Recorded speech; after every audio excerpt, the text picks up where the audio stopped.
मनसः मालिन्यम्। ग्रामात् अनतिदूरे एकम् अरण्यम् आसीत्।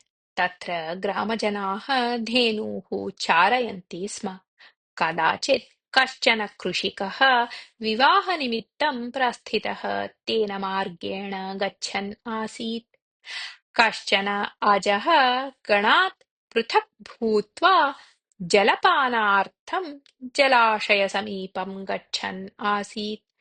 जलाशयतीरस्था मृत्तिका पङ्कमयी आसीत्।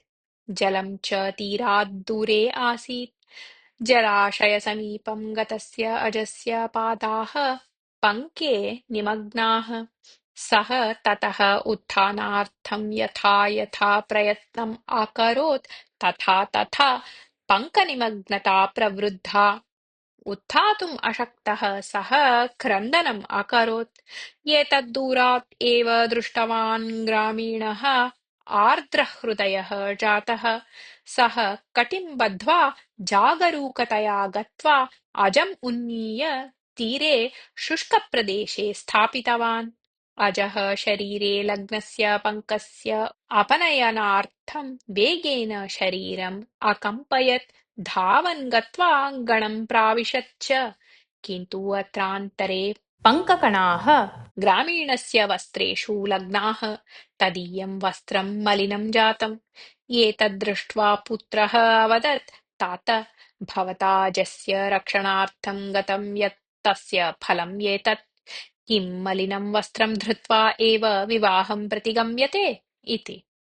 तदा पिता हसन् अवदत्, वत्स, वस्त्रं मलिनं चेत् क्षालनात् मालिन्यं निवारयितुं शक्यते। साहाय्यं कर्तुं समर्थः अपि अहं। यदि साहाय्यं कर्तुम् उद्युक्तः न स्याम् तर्हि मम मनः पापलेपेन मलिनम् अभविष्यत्। तस्य अपसारणं सर्वथा असाध्यम्। एषः परीक्षाकालः। अत्र अस्माकं भविष्यं निर्णीतं भवति। यदि कष्टम् अनुभवन्तम् अजं दृष्ट्वा अपि अहम् अग्रे गतवान् स्याम् तर्हि मम कष्टकाले कदाचित् अहं भगवन्तं कथं वा साहाय्यार्थम् आह्वयितुम् अर्हः भवेयम्। अल्पः अपि परोपकारः मानवं देवत्वं प्रापयति। परोपकारकाले कष्टं न चिन्तनीयम् इति।